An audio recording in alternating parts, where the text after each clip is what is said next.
नुकत्याच झालेल्या महाराष्ट्र विधानसभा निवडणुकीत विजय संपादन केलेल्या महायुतीच्या सरकारचे मुख्यमंत्री देवेंद्र फडणवीस व उपमुख्यमंत्री एकनाथ शिंदे आणि अजितदादा पवार यांनी 5 डिसेंबर रोजी आपल्या पदांची शपथ घेतली. मात्र अद्यापही या मंत्रिमंडळात मंत्र्यांची वर्णी लागणे बाकी आहे. त्यामुळे कोणत्या जिल्ह्यात निवडून आलेल्या मंत्र्यांना मंत्रिपद मिळेल याची उत्सुकता निर्माण झाली असून हा एक चर्चेचा विषय बनला आहे. बुलढाणा जिल्ह्यात सुद्धा अनेक आमदार मंत्रिमंडळात वर्णी लागण्याच्या प्रतीक्षेत आहेत.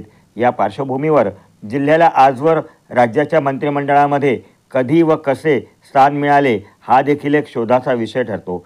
बुलढाणा जिल्ह्याला आजपर्यंत अनेक वेळेला राज्याच्या मंत्रिमंडळामध्ये प्रतिनिधित्व मिळाले आहे.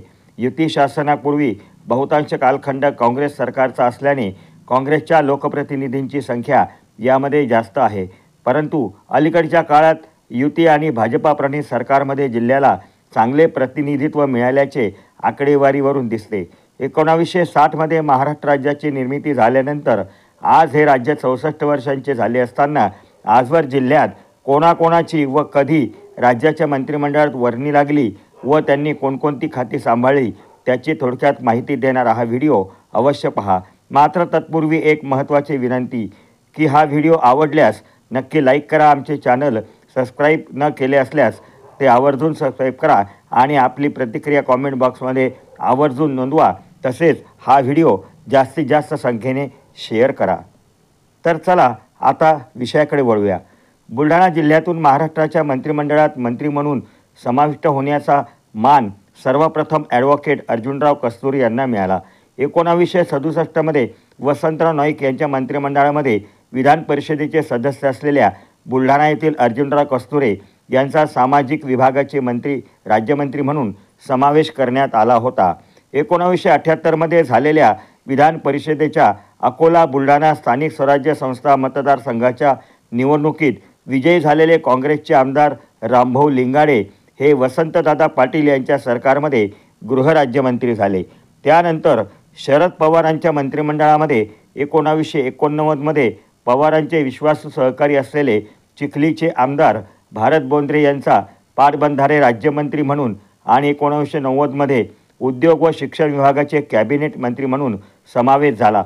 खडकपूर्णा सिंचन प्रकल्पाची मुहूर्तमेढ रोवण्याची ऐतिहासिक कामगिरी भारतभाऊ बोंद्रे यांनी केली आहे. पुढे मेहकर येथील काँग्रेस पक्षाचे आमदार सुबोध सावजी यांची 1991मध्ये सुधाकरराव नाईक यांच्या मंत्रिमंडळात महसूल राज्यमंत्री म्हणून वर्णी लागली.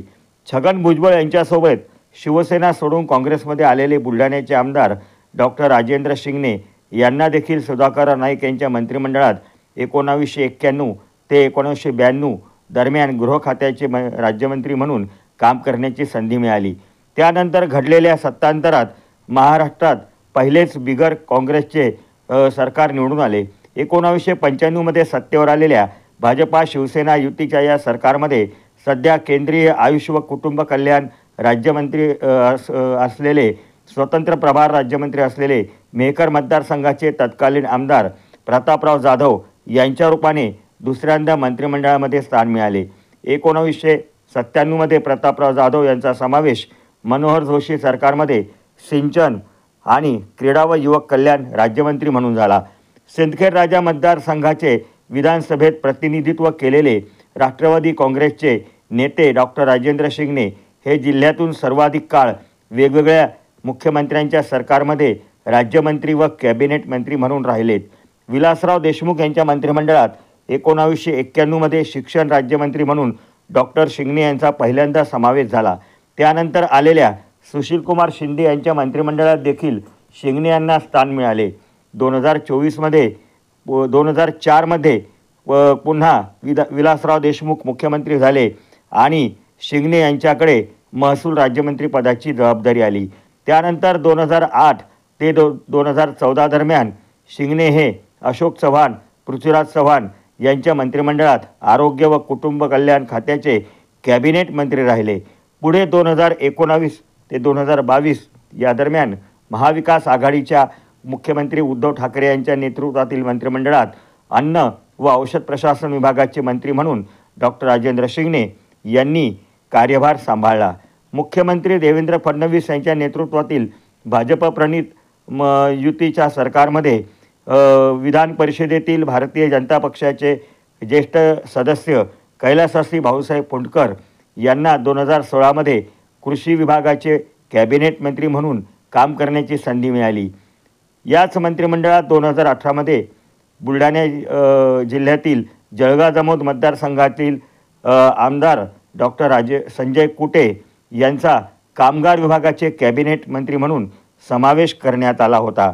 थोडक्यात सांगायचं झालं तर बुलढाणा जिल्ह्यात आजवर 9 आमदारांना मंत्रिमंडळामध्ये राज्याच्या मंत्रिमंडळामध्ये स्थान मिळाले.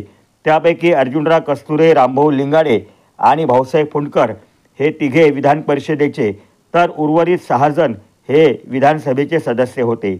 या 9 जणांपैकी डॉक्टर राजेंद्र शिंगणे हे जिल्ह्याला लाभलेले सर्वात पहिले कॅबिनेट मंत्री होते. त्यानंतर स्वर्गीय भाऊसाहेब फुंडकर व डॉक्टर संजय कुटे यांना कॅबिनेट मंत्री म्हणून काम करण्याची संधी मिळाली. सुबोध सावजी हे काँग्रेस पक्षाचे बुलढाणा जिल्ह्यातील अखेरचे मंत्री ठरले. त्यांच्यानंतर आज सगायत काँग्रेस पक्षाकडून एकाही आमदाराला राज्याच्या मंत्रिमंडळामध्ये प्रतिनिधित्व मिळाले नाही. भाजपा, शिवसेना आणि राष्ट्रवादी काँग्रेस या राज्यातील प्रमुख पक्षांनी देखील काँग्रेससह आपापल्या आमदारांना मंत्रिमंडळामध्ये स्थान दिले. वरील 9 मंत्र्यांपैकी सर्वाधिक काळ व जास्तीत जास्त मुख्यमंत्र्यांसोबत काम करण्याची संधी मिळालेले मंत्री डॉक्टर राजेंद्र शिंगणे हे होत. त्या तुलनेत इतर 8 मंत्र्यांना जास्तीत जास्त 1 ते 3 वर्षे एवढा काळ मंत्रिमंडळामध्ये सहभागी होण्याची संधी मिळाली. त्यामुळे महाराष्ट्राच्या मंत्रिमंडळात बुलढाणा जिल्ह्याला पुरेसे प्रतिनिधित्व मिळाले असे अद्यापही म्हणता येत नाही. परवा सत्तेवर आलेल्या मुख्यमंत्री देवेंद्र फडणवीस यांच्या महायुती सरकारमध्ये ही उणीव भरून निघावी आणि या सरकारच्या सुरुवातीपासूनच बुलढाणा जिल्ह्याला मंत्रिमंडळामध्ये स्थान मिळावे अशी अपेक्षा बुलढाणा जिल्ह्यातील रहिवासी करत आहेत. बुलढाणा जिल्ह्याच्या मंत्रिमंडळातील स्थानाबद्दल आपली काय मतं आहेत ती कमेंट बॉक्समध्ये आवर्जून नोंदवा. हा व्हिडिओ आवडल्यास अवश्य लाईक करा. आमचे चॅनल जर अद्याप सबस्क्राईब केले नसेल तर असेच नवनवीन राजकीय विषयावरील माहितीप्रद व्हिडिओ पाहण्यासाठी आमचे चॅनल आवर्जून सबस्क्राईब करा आणि हा व्हिडिओ जास्तीत जास्त संख्येने शेअर करा.